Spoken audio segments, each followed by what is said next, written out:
All right, folks, we are live, and this is episode 3268 of the Survival Podcast. I think it's episode 38 of the Bitcoin Breakout, but I'm not sure about that, so don't hold me to it. Today's interview has been a long time in coming. I first discovered podcasting 2.0 with Adam Curry last early spring, probably about this time last year, actually. And it sounded very exciting to me. I got involved, and I was kind of using like a clunky piece-together solution through a Discord bot or something like that. And about August last year, I found Fountain FM, and I'm like, where has this been? Not just all my life, but the lifetime of all podcasters, because it was easy, not just for me, but for the audience. And I've wanted to get Oscar from Fountain FM on ever since. And they were stomping fires like crazy. And they have come out with like the latest version, latest of the latest versions, I guess, early this winter. And they have time to stomp a few less fires and be with us today. So, Oscar, thank you for being with us today on the Survival Podcast and Tuesday for a Bitcoin Breakout. Hey, Jack. Great to be here. And thanks so much for having me on. Really appreciate it. Yeah. Like I said, it's been a long time coming. Let's start off with, before we dig into Fountain itself, Oscar Murray, who are you, man? Like, how did you go from whatever you did in your professional life to being a founder and a CEO and like a co-creator of Fountain? Like, what were you doing before all this? Yeah, great question. I guess I've always worked in tech in some way or another. Originally studied engineering in university, and then worked in kind of technology consulting for a bit. And then I had a previous business before Fountain, which was a digital agency, building apps for brands and stuff like that on the Amazon Alexa platform. So yeah, I've always worked in tech, not always as a developer, but the most recent stuff I've been doing as a developer. And yeah, I guess the origin of Fountain was, just a combination of my interests, really. Number one being podcasting. I've been a massive podcast fan for so many years. I just think there's not a better medium for learning, because you not only get the content in terms of the words and the information, but you actually hear those words with the personality and tone and emphasis of the people that you respect, and can really drive those words home. So yeah, always been a massive podcast fan, been a big believer in Bitcoin for many, many, many years. And so it was kind of coincidence in that the first version of Fountain I just built as a side project in 2021, purely because I wanted to experiment with the clipping and how could we create a clipping interface that enables the transcript-based clipping, because I think messing around with the audio waveform on a mobile phone is pretty difficult. So I had the first version of that just as a side project, which was playing around with it. And then at the same time saw what Adam and Dave were doing with podcasting 2.0. And because I was already kind of primed as a Bitcoiner, massive believer there, when I saw the Lightning Network and, programmable money combined with podcasting, it was just like, oh my God, this is a no-brainer. This is going to be huge. It enables so much in podcasting that's been missing because of how fragmented it is. So yeah, decided to kind of double down on what I already had as a kind of side project. You used a word there, a phrase, really, programmable money. People have said that about Bitcoin for as long as I've been in the Bitcoin space, which goes back to early 2013. And I didn't get sounded great. It was one of those buzzwords where you're like, yeah, when I really understood what Lightning could do. So not at the very beginning, but as Lightning began to develop and actually take form, that word clicked in my head. And what I've been saying lately, and I think this is true, if there's an app on your phone or your device that can be monetized, that's not monetized in the next 5 years, it won't be on your phone anymore. Because why would I use an app that doesn't pay me when I could use an app that does? Or even if it doesn't pay me, I've talked about like building a traffic app, like a Waze app that's monetized, right? So if you monetize an app, you're going to get more participation. If you get more participation, your network effect goes up. And so it's a better app even for the person that doesn't care. And that's what I see you guys doing with Fountain. There's other apps out there that you can participate in the 2.0 network with, but they're not integrated for this kind of communication, not just between me and my audience, or my audience back to me, but between the audiences themselves. And that is phenomenal. It's also kind of one of those things, like once you see it, you go, yeah, why didn't everybody do this? And I guess it's good for you, right? That like Spotify and Apple and all are just stupid and they don't get this. Yeah, exactly. And I think, it surprised us as well, because we thought this was all about the podcasters getting paid. But actually, it's so much more than that. It's about the interaction that this enables, not only between the listener and the host, but between listeners and the other listeners. For example, in the past, you would have no idea who else is a passionate listener of that podcast if you just use the default player. Now, obviously, you can go outside of the player to maybe a Telegram group or a Discord or a community that's set up outside of the listening experience. But there's so much friction there. If you can just see directly from the player or the episode page, oh, here's another top fan of this show. Let me see what they're saying. Maybe I'll reply. Maybe I'll click through to their profile and see their clips. I think that's something that hasn't been possible before, and it's why it's so fun, basically, to send boosts and to support your favorite shows. So before we get too deep into features and stuff like that, when someone says to you, what do you do? And you say, I develop an app called Fountain, and they go, okay, what is Fountain? How do you answer that question? Yeah, that is such a good question, Jack. And I probably have like 5 to 10 different variations that I use depending on, who I'm talking to. But I think the most interesting answer to the question is if somebody just out on the street asks me, who knows nothing about Bitcoin, knows nothing about tech, how do I answer that question to them? And I think the main way I do that is with the comparison of Patreon, because most people that have listened to a podcast on any app have heard about Patreon. They kind of know what it does. So the way I like to explain it is Fountain is kind of like Patreon, but you don't have to leave the app to actually support and interact with the rest of the community. And I think that's something that kind of lands with your average person. Also, the word Bitcoin doesn't come in to the description until much later, because the reality is we're still in a time here with Bitcoin where it does put some people off. They're like, oh, no, I don't want to go near that. So yeah, that's the way I tend to describe it at a surface level. And then, yeah, going into more of the features, which I'm sure we'll talk about. Yeah, I like kind of leaving the Bitcoin part out initially. One of the cool things about Fountain is that, like, if I'm a consumer, I can get on there and start to earn some Bitcoin. I'm not going to become a mogul off it or anything, though if the next run is anything like the last one, I might be pretty happy about it in the future. But I can start getting a little bit of sats in my hands, and then I can start redistributing those sats to the shows that I like the most. And I like kind of like one of my problems with social media is since it costs nothing to do something, people do a lot of things that maybe I would prefer that they didn't do, especially spammers and bots and stuff. But when it starts costing me, it's a fraction of a cent, but 10 cents to respond to a comment or to like something, I can set my own amount for that. But I'm contributing something of value. This ability to just like storm everything and spam everything becomes highly restricted. And I've heard Michael Saylor talk about this with other social media apps, but it doesn't seem like any of them have like switched on to how simple this would be to start quelling what we refer to as spam. And sometimes it's just harassment. You want to harass me? And every time you harass me, I get money. Harass away, right? Yeah, exactly. And I think, it's an incredibly difficult job to deal with spam. I mean, you see it with the biggest tech companies in the world. They can't even deal with it. And they have thousands of employees and, hundreds of millions of dollars. So for us, as we're a tiny 3-person team, we wouldn't be able to counter that spam unless we had something really simple like the pay gate. And it's tiny amounts, and because of the earnings feature as well, even if you're completely new to Bitcoin and you haven't even topped up your Fountain wallet, if you listen over a few days and weeks, you'll earn some sats, and you can use those sats either to send your first boost, which is an amazing experience, or you can like some clips, like some comments, reply to some comments.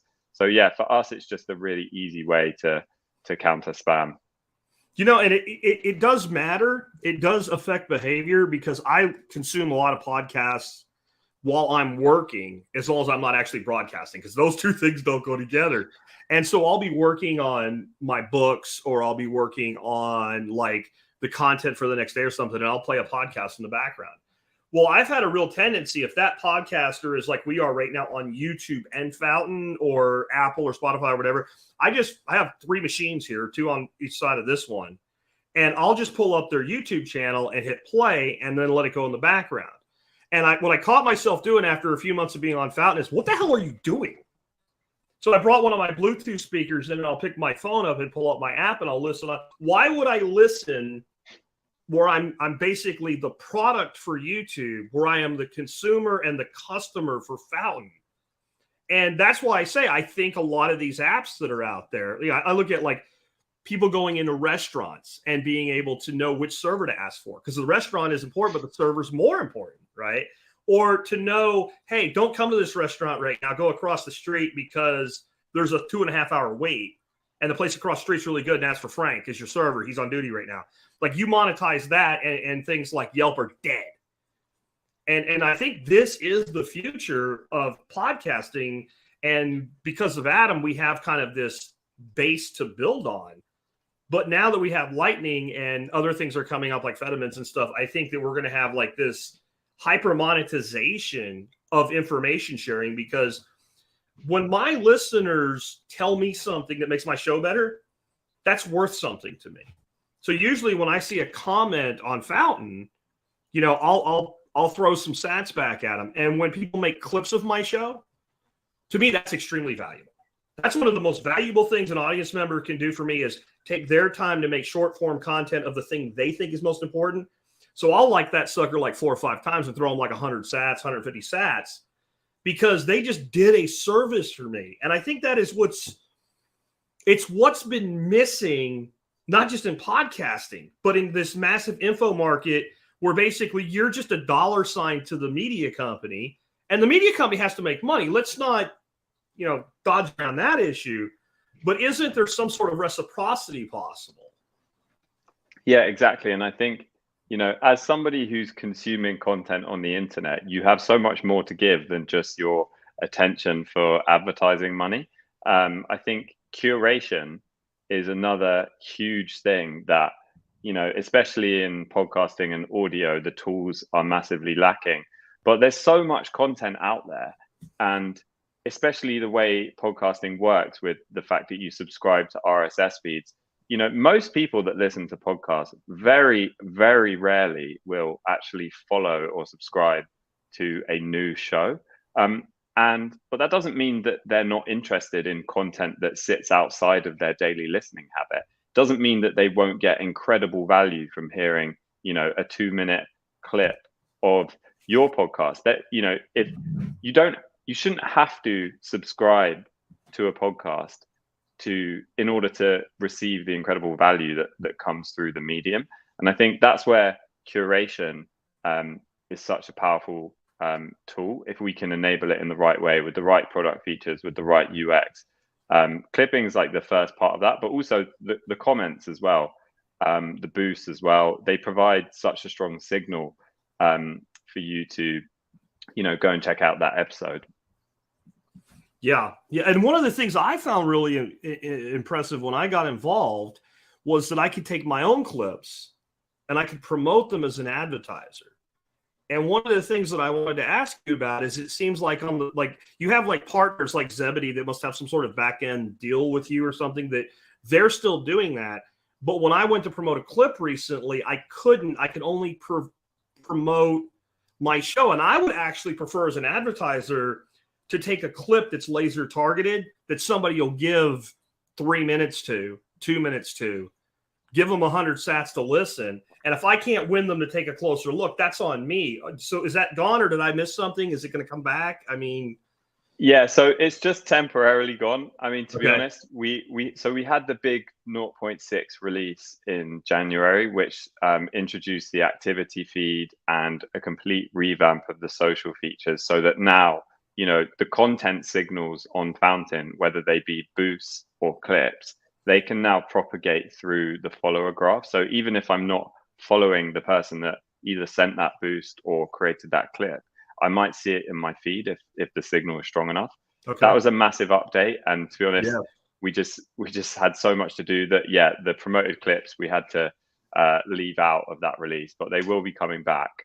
It's just we've got a lot on, and we had to make that priority decision. But I totally agree with you. I mean, yeah, promoting a clip is often a much better way to kind of give people a sample of your content. Yeah, because like, you know, for the initiated, you turn my audio version on, you get my sponsor segment, my, you know, housekeeping, all that stuff. And the person's like, I don't know this guy yet. And if I can get right into his head with something, because now I can get strategic, and I can say, what do I want to really promote this month? And I can make sure that there's a segment of a show that's designed to be clipped. And so I'm glad to hear that's coming back.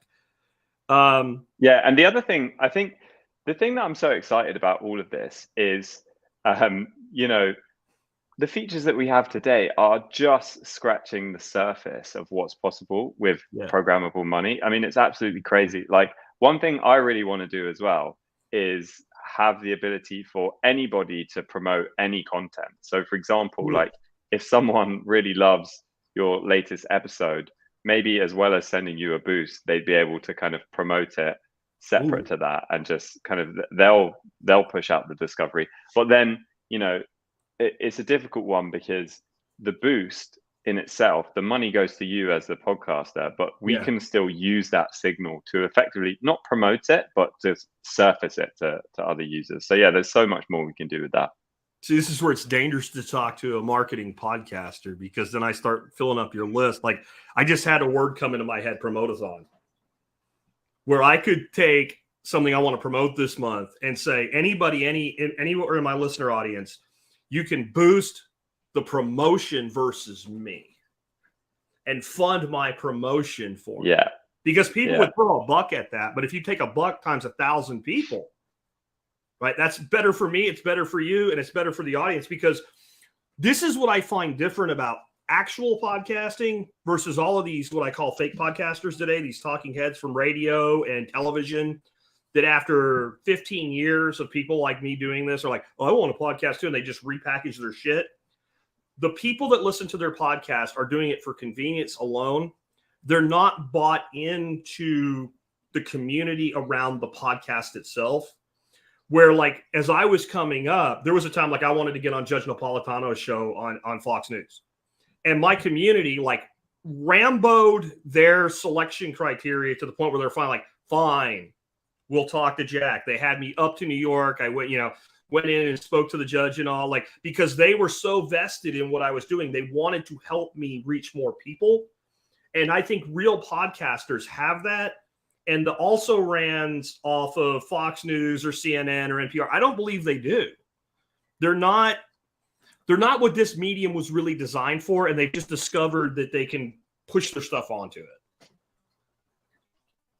Yeah, 100%. And I think there's so many podcasts out there that never really get discovered anymore as well. There's some really, old podcasts. Like the one I always think of is Dan Carlin, incredible history podcast. Obviously, he's still releasing content, but, first off, I would encourage everyone listening to go and check out his history podcast because they're so good. But if you go through that process, the UX is so terrible. You have to go to this website, you have to like buy with a credit card, then you have to like copy and paste the private feed into the thing. And it's like, and even if you go through all of that, there's no way right now for you to kind of share it because it's all hidden away on the private RSS feed. So like all you can do is tell somebody about it. There's no way for it to kind of be like bubble up through any discovery. So yeah, I think there's so much we can do there. Can you talk about the value signal built on Bitcoin being better for content recommendation? Because we're like the existing signals, because that's kind of what we're dancing around with here right now.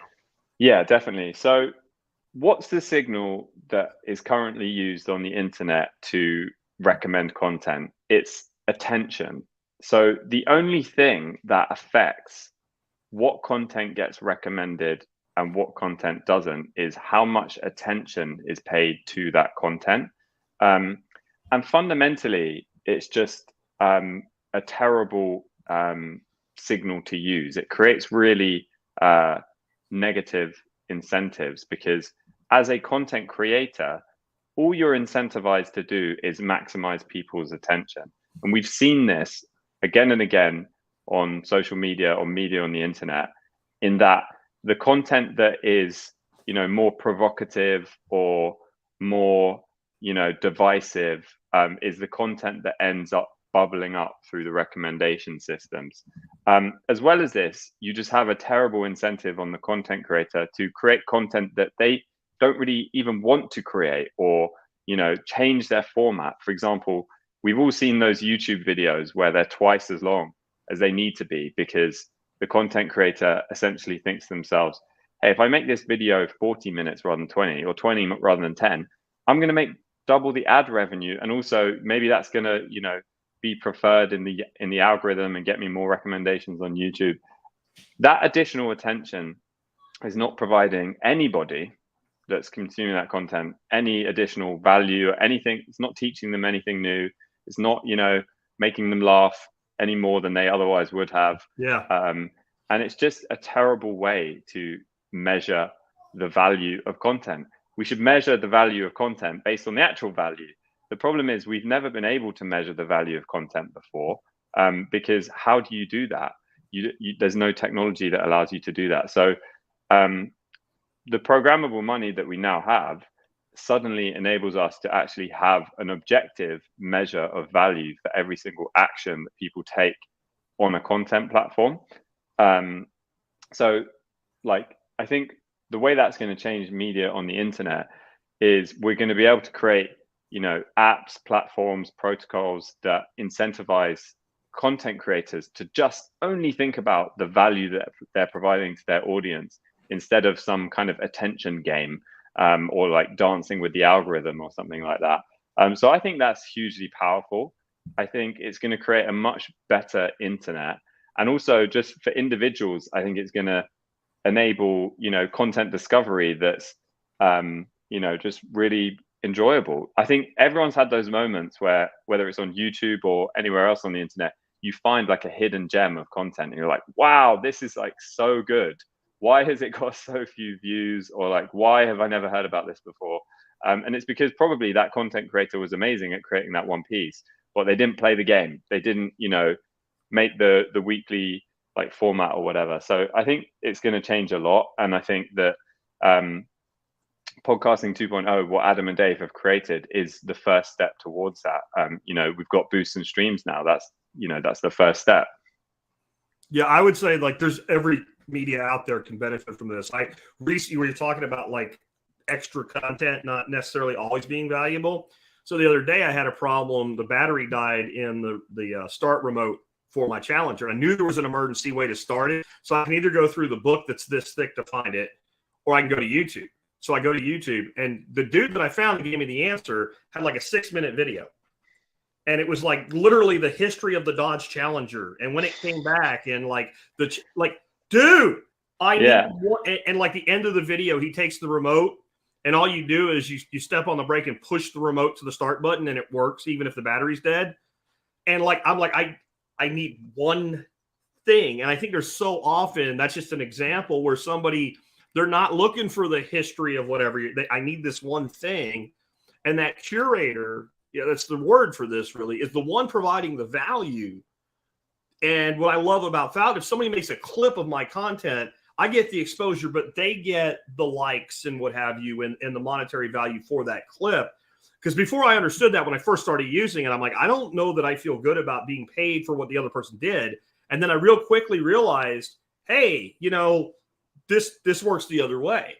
And then what I found, what I thought was really cool, is I always actually got a little bit of my sponsorship money when I bought promotion from you guys back, because I'd make that clip, I'd promote the clip, people would like the clip, and I'd look, and this clip that I'd been running as a promotion for 3 or 4 days, there'd be like 3,000 sats.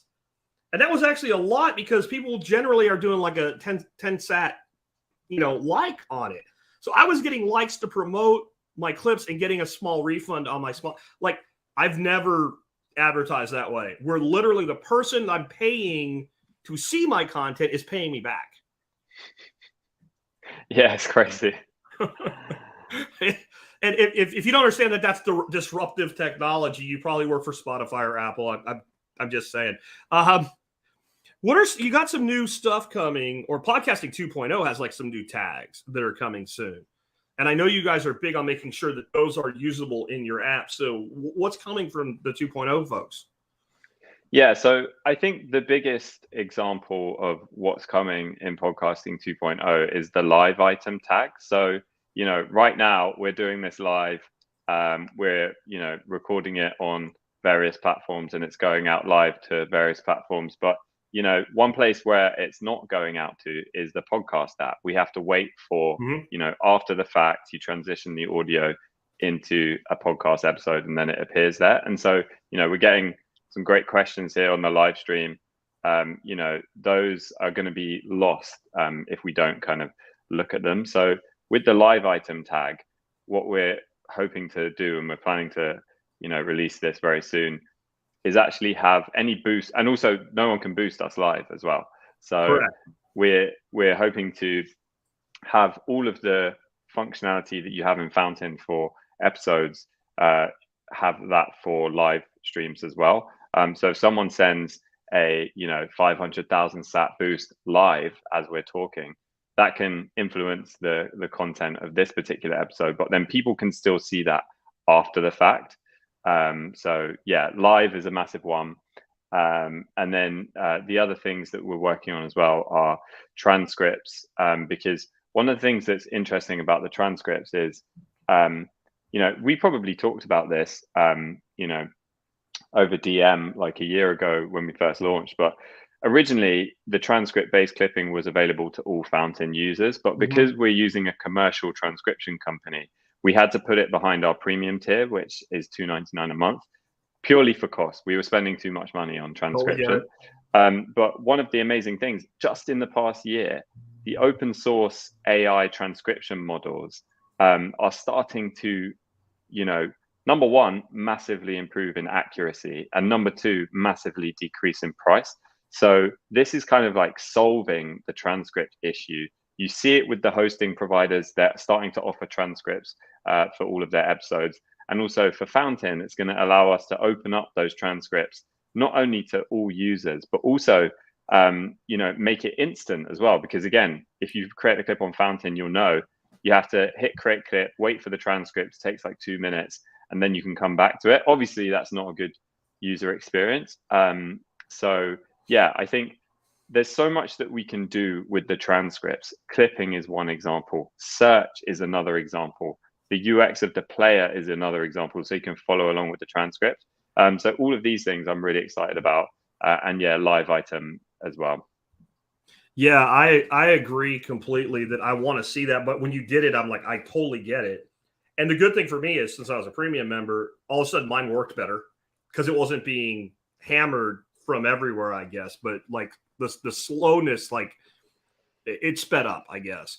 Honestly, I think that it's a value at $3. I think anybody out there that uses your app, $3 a month to enhance your experience is totally worth it. Personally, as a producer, I wish you guys would introduce like a Producer Pro or something, because you have so much data I want.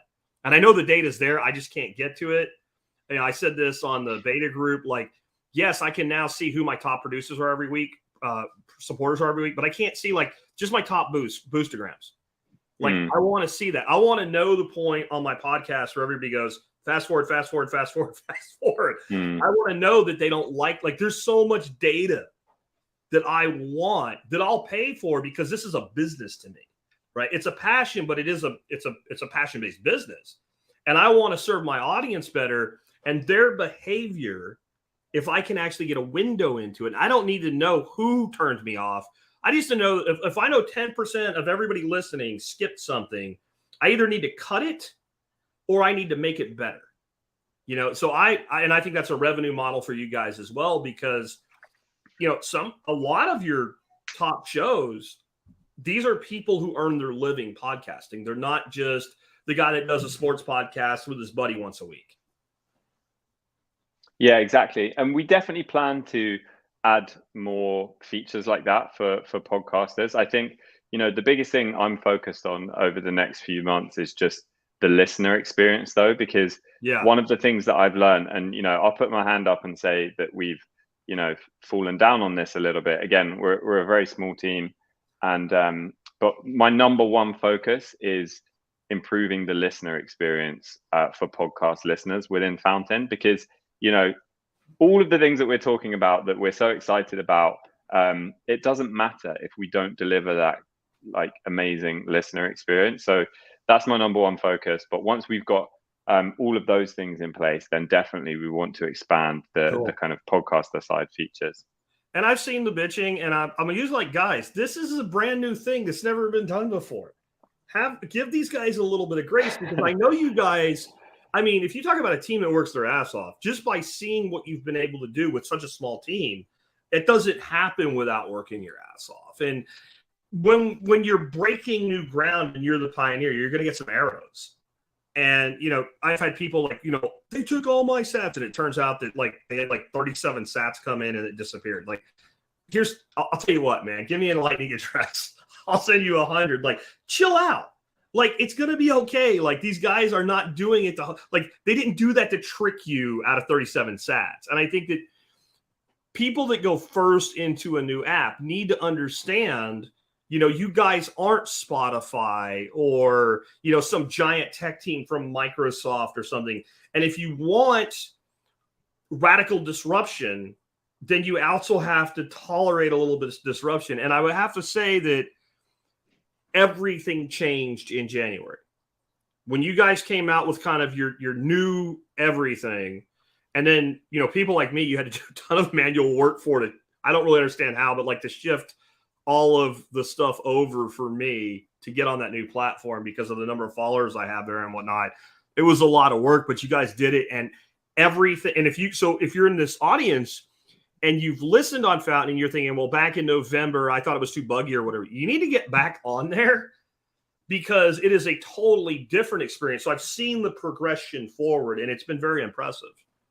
Yeah, so the big release in January, Fountain 0.6, was, we were working on that for 3 or 4 months.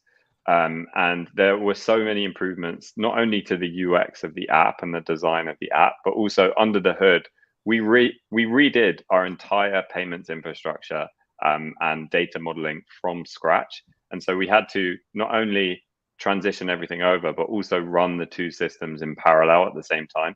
So yeah, it was a huge job, but now we have a really stable infrastructure that is going to serve as the basis for everything that we do going forward. And also, we're not stopping here. We have a whole bunch of improvements, design improvements, feature improvements.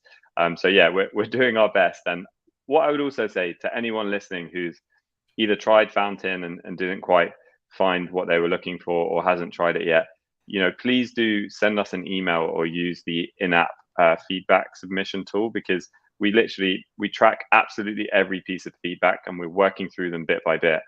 So even if you don't, see it the next week, it will happen, and I'm committed to doing that. So yeah, appreciate all the feedback that people send in. Yeah, very cool.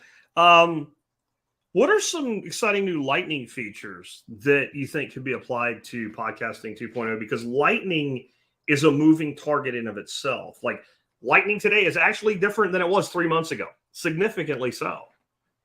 Yeah, great question. I think there's two things that are really interesting for me. So the first is the non-custodial technology that's progressing. Obviously, Fountain at the moment is a custodial wallet. So, Fountain holds all of the funds and manages everything for you. That kind of, against a little bit the thesis of Bitcoin. So we definitely want to add a non-custodial option. And there's some great developments coming along with that. One in particular, though, that's so important and it's not available yet, is the ability to receive an offline payment. So right now, there are some apps that allow you to run a full Lightning node on your phone. The best example of this is Breeze. Incredible app. They do so many cool things, but they don't allow you to receive a payment when you're offline. So the way that we think about Fountain is we don't want to separate users that are listeners and users that are podcasters. We think that they are the same type of user. You know, any user should be able to earn from a podcast, whether they're a guest, whether they're a producer of the show who contributed some value. So if they're in the splits, you know, we need them to be able to receive the payments offline, you know, whether they're on a plane or they're, you know, asleep, no signal, whatever. So I think offline payments in a non-custodial way is something that I'm really looking forward to. I think it's going to take a bit of time. I think we're talking like maybe 1 to 2 years out from now. But for me, that would be incredible because it would allow us to offer the same features that we have in Fountain today, but in a state where you control the keys. You know, Fountain can't do anything with your funds unless we have access to your device. The approach we've taken is to try and push as fast as possible in a custodial way, because that's what we can do right now. But I'm hoping that in the future, we'll be able to kind of offer that non-custodial option as well. Yeah, I don't worry about it too much. I mean, you know, I get up to a few 100,000 sats, I do a withdrawal. You know, and that was the other thing. Like, I think you have some sort of partnership going on with Zebedee now, and that seemed to make a lot of the bugginess on withdrawals go away as well. Because now I can withdraw. I run a node and it's attached to Zeus, and I can use that. I play with Wallet of Satoshi. I actually do that because I bounce liquidity back to balance my node with Wallet of Satoshi, because it makes it really easy. You just send it in a loop and your liquidity moves back to the other side for a few sats. But yeah, I've had no issues. Like, I don't mean it generally works all the time. I mean, I have not had a failure when I hit send ever since that day. And I was getting like pretty frustrated. Like, okay, I know you're new, you know, your new app and all, but the ability to move the Bitcoin is a fundamental user experience thing. And that seems to have just like flat killed that thing dead. Yeah, exactly. And our partnership with Zebedee is what is, you know, producing that. You know, Zebedee are a massive company. They power the Bitcoin payments for a bunch of gaming companies, like huge gaming companies. So yeah, every single payment is much, much more reliable since January as well. Yeah, definitely. Let's take a few listener questions here. We've had a few come in already.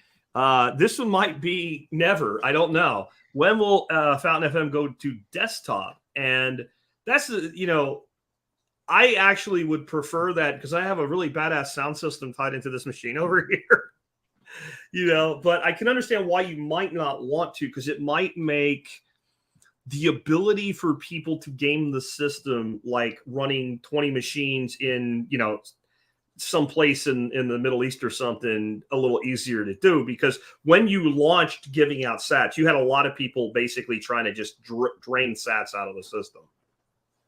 Yeah, so on desktop, it's definitely something that we plan to support. As I said earlier, though, we want to 100% focus on the mobile listening experience first. So we're not going to leave the mobile listening experience on Fountain unfinished or with, you know, any missing features before we move to desktop, but it will come eventually. Hopefully at some point this year, we'll be able to launch the desktop version as well and have all the things that you'd expect, like cross-device episode sync, playback position sync, all of that stuff. Yeah. Here's one. I've heard a lot of people rattle this around that they would like audiobooks available on Fountain. I think that's cool, but I also think it's kind of like you do what you do really well, right? So I think it would work, but then you got to get the content owner to, because right now you could do it. You could basically turn your audiobook into a podcast and you're done. I don't know if maybe that nut is better cracked by an audiobook app. Yeah, so for me personally, I love audiobooks almost as much as I love podcasts. And it's definitely something that I would like to add to Fountain at some point. I think the biggest challenge we have there, and also this kind of ties into the music question as well, is the commercial licensing. The reason we're so free to experiment with podcasting is because it's open RSS, and you as the owner of that RSS feed, you're not in any commercial deal with a publisher. You just have full control over your content. With audiobooks, obviously, there's this huge existing industry of publishers. And so if you want to launch an audiobook app, you kind of need to start dealing with that world and the commercials that exist around it. So I think it could work in a way whereby, it kind of works like the existing audiobook apps where you have to still purchase the audiobook, but then we layer on the value for value, the boosts, the clips, the comments on top after the fact when you've purchased it. So yeah, I think for me, I definitely want to add audiobooks. I think we can fit it in there with the user experience quite easily because ultimately, it's still spoken word audio. And I think a lot of the features will work well together. The biggest issue is just the commercial deal that we get and how we convince publishers to let the authors accept payments on top of their existing publishing deal. But I think we will be able to get that. And obviously music as another, I think value for value. Sony, Time Warner, all of that with their hooks in it. So yeah, exactly. But yeah, definitely audiobooks plan to add at some point. I'd like to see music done like as an option for independent artists who, again, if you're an independent artist right now, how can I put this? You hate money if you're not using every mechanism you can to monetize your content and get it out to your people. If I was an independent artist and I was the kind of person that's putting out regular new music, I would just take that audio file, get a thing called WordPress. Anybody's allowed to do it. And I would push my music into a podcast. And I would damn sure make sure I'm on the Podcasting 2.0 network with it. And so, if you think about it this way, like what podcasting did was it broke the gate. It didn't get past the gatekeepers. It made the gatekeepers in broadcasting functionally irrelevant, right? So let's go back to when I started my podcast in 2008. I am a guy running multiple tech companies and recruiting firms. I'm in the standard corporate America thing, working with this crazy entrepreneur from your side of the pond, right? Neil Franklin. And we're building all these companies and I'm done. I'm overweight. I'm tired. I'm out of shape. I hate my job at this point. I love the guy I'm working with. I love the team I'm working with. I just don't want to do this anymore. And I get this crazy wild hair up my ass. And I'm like, you know what I want to do? I'm a good speaker. I'm a good teacher. Teaching sucks. You don't make any real money doing it. I want to go into broadcasting. And I'm in my mid-30s at that point. Late 30s, I guess. Yeah, late 30s. So now what am I going to do prior to podcasting?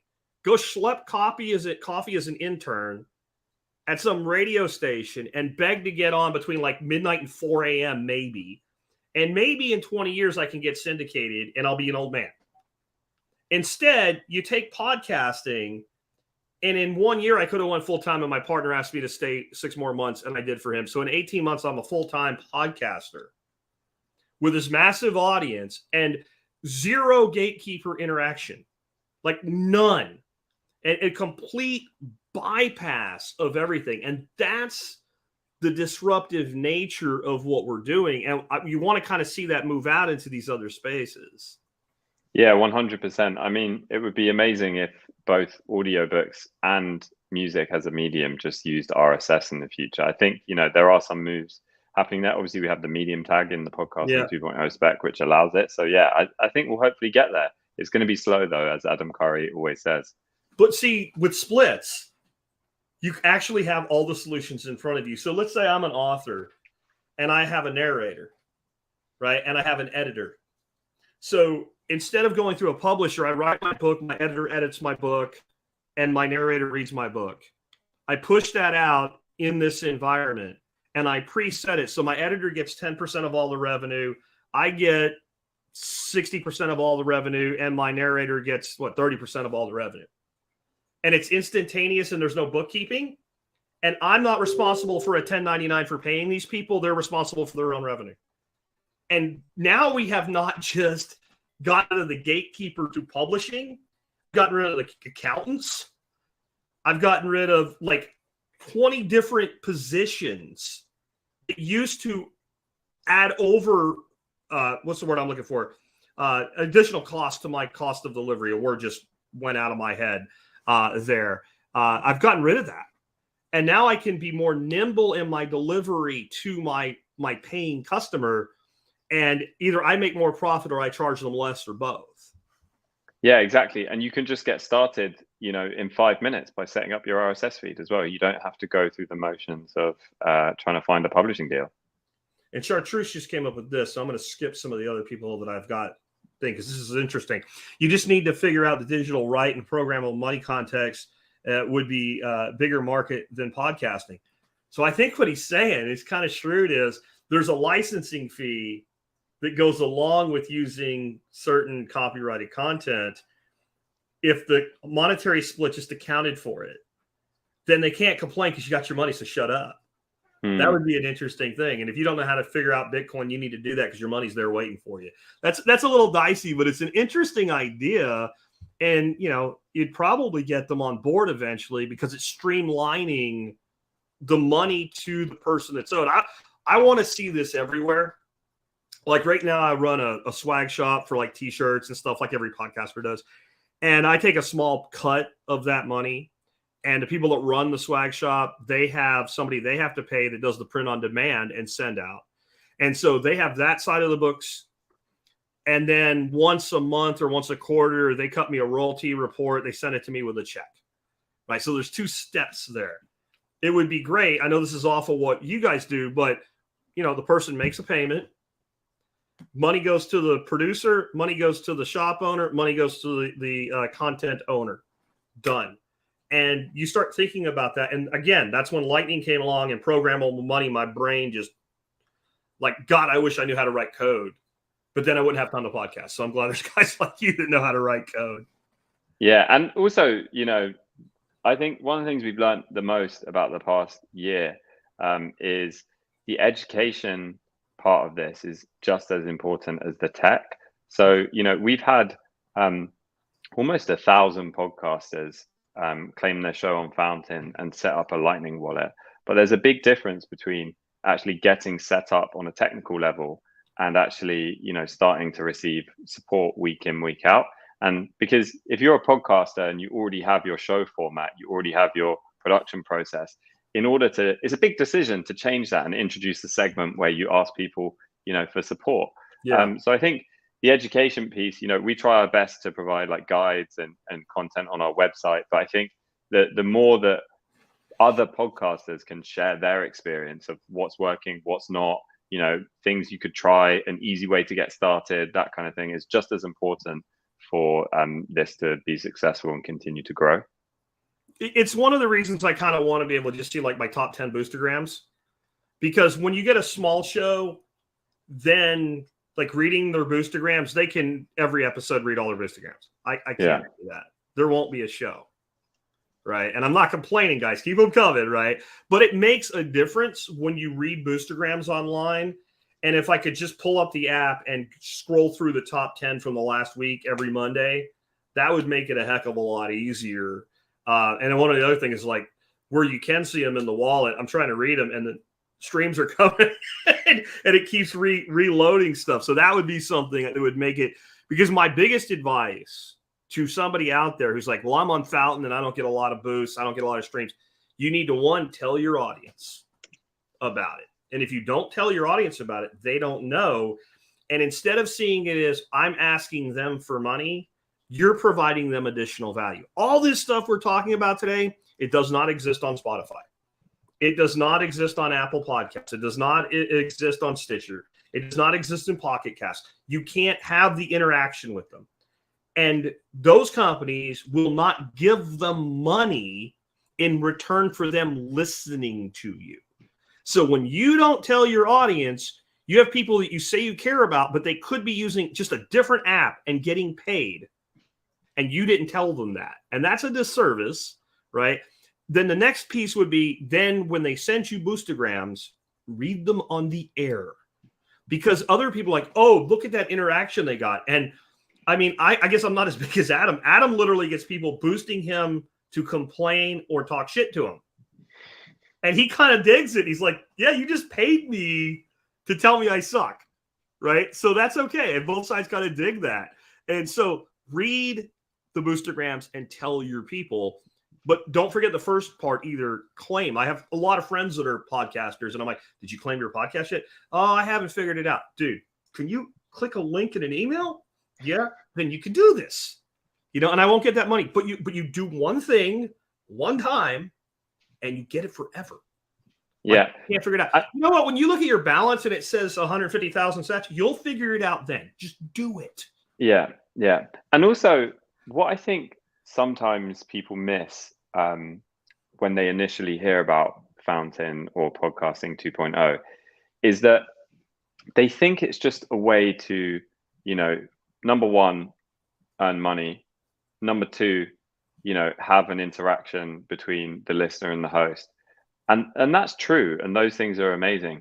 But the discovery that this can actually bring to your show is incredible as well. Because, you know, if you see, so one of the things we have in the new activity feed is we always have the baller boost from the last 3 days in everybody's home feed.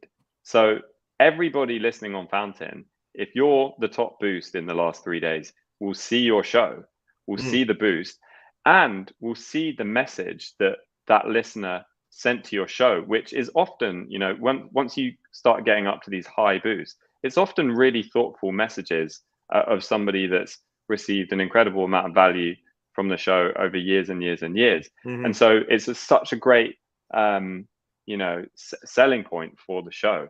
So I think that's the other reason why it's really a good idea to encourage your audience to start doing this, because it can provide you a great way to find new audience. And you'll be surprised at what some of them will do. I've had boosts 500,000 sats. I think I had one boost last year for 1 million sats in a single boost. And that actually has an impact on you beyond, hey, I got some money. Like, you are connected to that listener forever in a part of your mind and your heart, because that person clearly has gained something from what you've done, or they wouldn't do that. And it does make an impact when somebody sees that, another user sees that. So like, I'm back to like, a lot of people really want their podcast that they love to do well. And it's a way to participate in helping to promote that podcast. Because you don't just have like the biggest one, like you have a list every week of like top boosts. And that, you know, having been on that list a few times myself, it feels pretty damn good to know that people care about what you're doing that much. And I don't know where else you get that interaction. And like I said, I've had a lot of podcasts. I've literally beat the hell out of them verbally to get them. Like, go claim your podcast. Go, you know, I had one guy, I want to come on your show. Have you claimed your podcast yet? Well, no. Because, like, if you don't get on Fountain, like what I do with a fellow podcaster that comes on, I usually throw a split to that episode. Like, that's something we haven't talked about yet. So right now, 20% of all my sats that come in over podcasting 2.0, and I guess we should say here too, you don't have to use Fountain to boost my show. If you're using any other app and I'm on Fountain as a producer and you're sending sats to my show, I just happen to get it through Fountain because that's how I'm interacting with you. But it's a lot like Nostr in a way. I can be on Iris and you can be on Snort and we see each other type of thing. Yeah, exactly. And that's so important as well. Like, none of this would work. None of this would be exciting if it wasn't cross-app, because it's the one thing that Apple and Spotify are never going to be able to do. You know, never. Spotify, they could easily sit down tomorrow, look at the features that we have in Fountain and say, okay, we're going to get some designers, we're going to get some engineers, we're going to build this. They could do it easily. But the thing that they'll never do is build that system in a way where it's open and it works with open podcasting, open RSS and other apps. So yeah, if you send a boost from, you know, one of the other podcasting 2.0 apps and they're sending the right metadata along, that will show up as a comment in Fountain as well. So yeah, that's the beauty of it. And hopefully we can do more and more in terms of, you know, integrating the apps and letting people reply across apps and stuff. You know, Nostr is a great example of something that could help us do that. Yeah, I mean, so that's why I always say, like, if you're in Fountain and if they're like a sophisticated user and maybe they're using something else and they're using their own node, give me your pub key. Yeah, exactly. And so right now, the guy that handles like my server and all my technical shit, and like Saturday when my email went crazy and I thought I was hacked, reconfigured everything and made sure even if it was a hack, we were safe until he got home while he was out and about. He gets 20% off the top of every single thing that comes in through the 2.0 app. But if I have on a fellow podcaster and I know that person's name is going to bring more eyeballs on me, like when I had Guy Swan on, I cut my percentage for just that episode by 20%, and I gave him 20% of that episode for life. So if somebody listens to that episode a year from now, that's like a royalty in the music business. And then you can't overlook the cross-platform because we're using a protocol, like I said, like Nostr, we're using a protocol. So if you don't like Fountain for whatever reason and you want to use Breeze, then go use Breeze. It doesn't matter to me at all.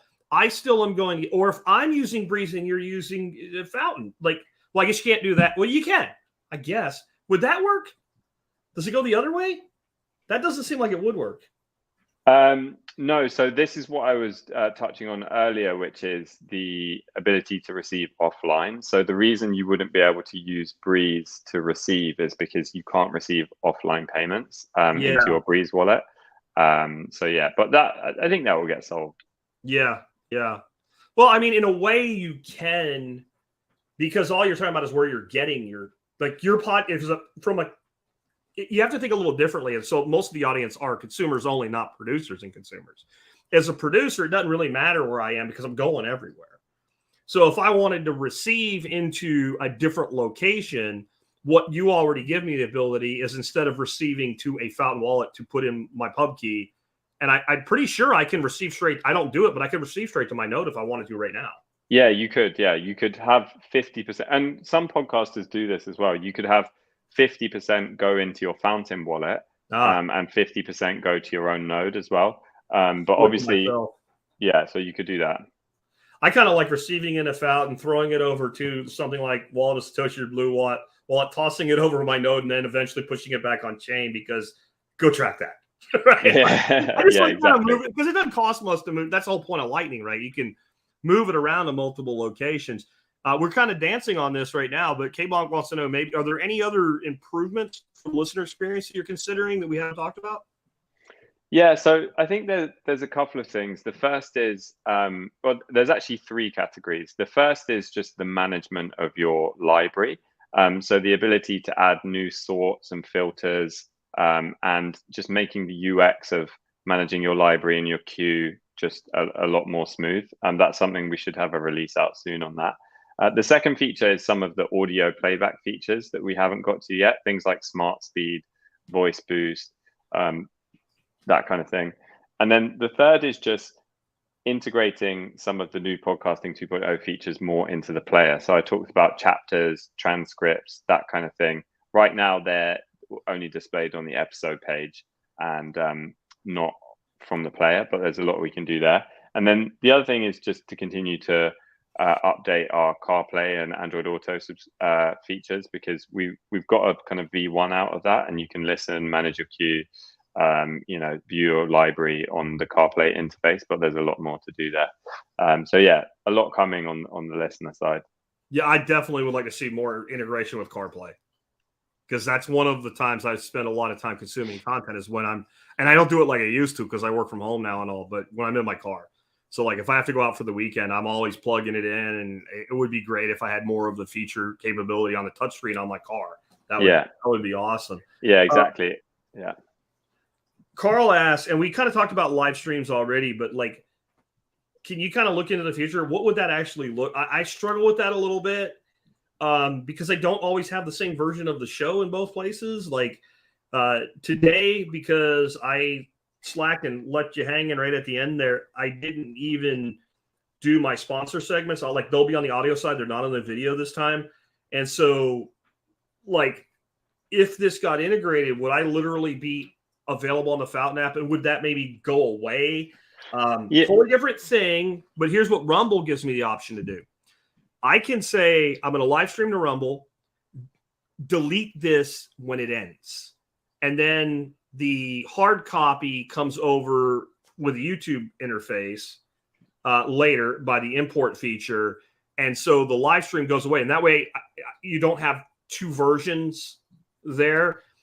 like, could you run the live, and then when the live's over, the live ends, and then the RSS version populates as normal?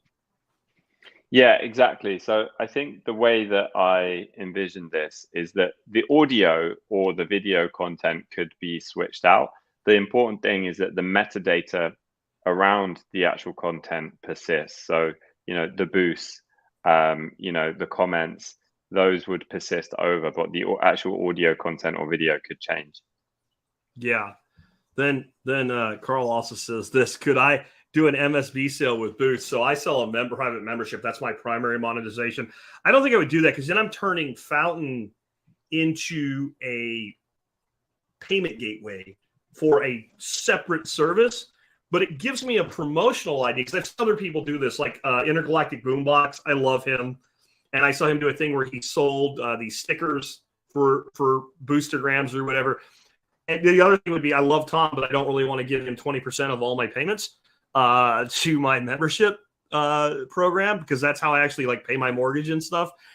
But what I might do is like a week-long period where if you boost 5,000 sats, you get double that amount off a membership or something like that once in a while. And I think podcasters need to get creative with this and start understanding that I can tell you for a fact, being in the top 10 list helps you gain more exposure. It boosts your signal to new listeners who wouldn't otherwise hear from you. And something that, if you're listening to this and you run a podcast that's not about Bitcoin, that you should really take to heart and understand is, right now, the dominant force on Fountain is obviously Bitcoin podcasts. There's something about being a no agenda, which has a lot of Bitcoin content, but has a ton of stuff that has nothing to do with it, or a survival podcast that's talking about farming one day, business the next day, Bitcoin the next day, and news events the next day, that sets you apart when you're visible there. Although this is something different. And that's not going to last forever. I'm watching more and more shows come in from a different variety of spaces and starting to make some inruns. But right now, it's somewhat still virgin territory. Yeah, exactly. I think there's so much room for new podcasters in different areas. And also, you'd be surprised, how many people on Fountain will see a boost or, and then discover the podcast and become a subscriber. So, yeah. Here's an interesting one to add to your ideal list, the Google of podcasting targeted ads. I like targeted content research mode user. Could use a topic be selected for promotion on my feed. So if people said, you have categories already, but then it's for an advertiser, it would be interesting if I could do general promotion to people that are interested in agriculture. I literally, when I started the show, one of my mediums that got me off the ground, because AdWords sucked, was a little stupid plugin that was a plugin for Firefox, Chrome, etc., called StumbleUpon. And all it was is a little button that went in your browser. I don't even know nobody uses it anymore. And when you were just wanting to browse shit on the internet, you just hit that button. And you would say, I'm interested in survivalism, was one of the categories. And I would throw $100 a month at that. And I picked up a lot of my first people from that stupid little plugin that was targeting the thing versus the direct content. It was just, hey, this is a thing that's in the world you like. Yeah, I think there's a lot more that we can do there. I think that, it comes back to what we were talking about right at the start in terms of why I ended up building Fountain, is because I think that podcasts are such an incredible way to discover, really fascinating things about the topics you're interested in. So I think we can actually do this in an organic way where you just would naturally discover new shows and new episodes based on the content. For example, it's a very underdeveloped feature, and this is an example of how much we still have to improve. But the hashtags feature on the clips, the ability to see a clip in your activity feed that one of your followers liked, play that clip, see the hashtag, maybe it's agriculture, and you click on that hashtag and you go and you see, 30 clips on that, and you can just, queue them all up, Yeah. cycle through them, and then the ones that you like, you can just click through to the episode and save to your queue to listen to the full episode. So this way of navigating spoken word audio content that breaks you out of your traditional, I only see new episodes from the feeds that I'm subscribed to. That's kind of like what our goal is. And obviously there's so much more to do in the app, but yeah, that's the goal. This is an interesting one because I have the solution. Mr. Bearded Homesteader says, do you have a video walkthrough on how to claim, I'm sure what he means, and move the sats that you have accumulated? If you go to my other YouTube channel, the Bitcoin Breakout YouTube channel, and you look, there's a series of short videos there on how to use Fountain, and it has changed slightly, but if you watch it, you'll be able to figure out how to do it. You don't really have to claim them. They're yours. They're just in Fountain's custody. Go to your wallet, click the little 3 dots, and it'll say withdraw. Select the amount you want. You'll copy an invoice. This is the one thing that's a little bit different. First, you'll need a Lightning wallet. So Blue Wallet, Wallet of Satoshi, etc. Because if you're asking this question, you're not running a node. I can already tell you that. And what's different is you actually send to receive. And I have a video over there. You can watch it. And even though it looks a little different because the new versions come up since I made that video, if you watch that video, you'll be able to figure out how to do it. So that's the one thing people need to realize. You don't have to claim your stats. You just have to withdraw them. They're already yours if you have an account on Fountain. Is there anything you want to add to that? All I would say is if you want to learn more about how to claim your show as a podcaster, we put out a new video recently, how to claim your show on Fountain, which I've just put in our chat. And we also have a video just how to get started with value for value on our YouTube channel. So check out our YouTube channel or check out our website. There's loads of guides there. Yeah. Let me real quick here. I'm gonna add that. Add YouTube because it wasn't in your form. I'll add that to the show notes. Because right now I've got Fountain FM, I've got your Twitter and the company's Twitter. So I'll add that to the show notes for today as well. I'm not really sure what Tom is asking here. Our podcast priorities to control the episode queue on the list. And that's the Tom, by the way, that does all the magic behind the scenes for me. Yes, definitely. Improvements to the queue are very high on the list. I think we want the queue to be really, really powerful such that you can, just do whatever you need to do to reorganize that queue, filter that queue, maybe based on the type of content that you're listening to, auto add certain shows to the queue and tag them at the same time. So 100%, there's so much we're working on in that area. And I think Drag Life's asking the same thing there pretty much, right? Like, yeah. So that's being worked on because that would be great. Definitely. That's the other thing as well, in terms of managing your library as well. So the ability to do anything on an individual show level as well and have that as a setting for each show is something that we've been working on. I was actually working on that today as well. So yeah, it's coming. And here come there, they start asking for everything now. David wants to know any chance that you can get more options for playback speed. 1.25 is too fast sometimes. What I'll say about that, I am not the guy that listens at a higher rate of speed because I want to listen to more content. There are people, how can I put this kindly, that maybe podcasting should not be their first choice of enterprise, and they kind of talk like this. And I do like the ability, because a lot of times they're actually really interesting topics, and I like the ability to speed them up a little bit at a time so I can get it to where they sound like a normal speed. And that's what, like, I've even had, professional narrators on Audible, and you're listening to the book and you're going, oh my God. And you put it up on like 1.1, 1.2. Oh, there we go. Now I can listen to this. Yeah, definitely. We do plan to add more granular playback speed options, though, for sure. Cool, man. Well, this has been a great discussion. I'm glad we finally got together. Let people, again, I mean, it's pretty obvious you're from Fountain FM, but how can they find out more? And do you have anything going on that people may want to tie into for more information than just visiting your website? Yeah, well, I would say, first off, if you haven't tried out the Fountain app for listening to podcasts, please do give it a try. And if you have previously tried it out, like, go back and have a look at the new 0.6 update, because there's loads of cool new stuff in there.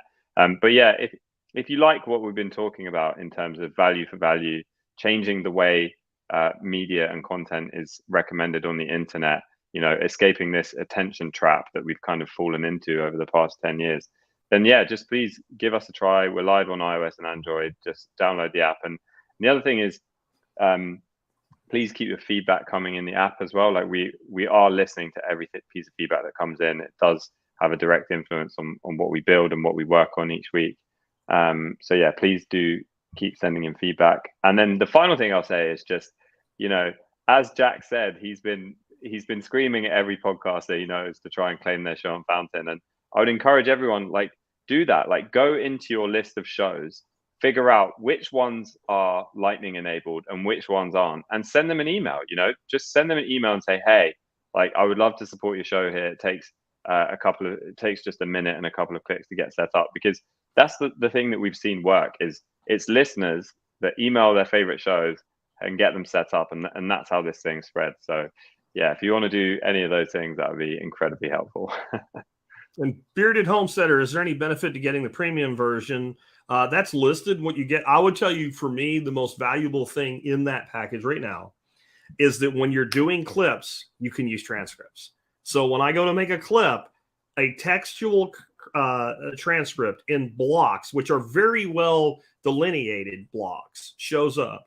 And I can click the text that I want to make a clip out of and maybe trim a little off the beginning or the end and publish that clip. And that's worth $3 a month to me. If you like making clips, it's totally worth $3 a month. And I don't know, like, what you're walking to not be an exchange, what legal line you're walking as a UK company. But I would love to see you guys do something like, instead of $3, it's $5, but $2 worth of sats go to the user. Right? I don't know if that puts you in the world of exchange. I don't know that it would, though. Or accelerated earning, where they can earn up to an extra $2 or something, like, because if you did that, then the ecosystem moves faster. And then the person's like, well, that's adding to what I can do in a different way. And it's creative and it doesn't directly cost you anything. Yeah, exactly. I would love to do that too. And yeah, I mean, we're definitely exploring it. I just think that we do have to be careful, because, there's a lot of people out there that don't like Bitcoin and are ready to big regulatory hammers waiting for. Yeah. And this is what people need to understand. They don't attack everything. They pick places to attack that are easy. And that's not just Bitcoin, that's the crypto space. Like, why do you think they went after Ripple? Why do you think they went after Odyssey? Because it was a soft target. And I think what a lot of the regulatory bodies are doing, right, if I can get enough soft targets and I can hammer them right, then I have precedent legally to go after others. And so you don't want to be that giant nail sticking this high up out of the deck board with the big old freaking sledgehammer coming down on you. But what you just said did make me think of something that you said earlier, and I meant to ask a question. I didn't make a note. You said something about Nostr. And possibly integration with Nostr. And I had actually wanted to ask that anyway. So can we end with that? What are your thoughts on how apps like Fountain may eventually integrate with Nostr? I would like to see, like, instant publishing, like announcement of publishing or something like that into my Nostr feed, because I just got on Nostr. I'm a slow kid sometimes myself. I got on there yesterday and I'm already, like, totally enthralled with it.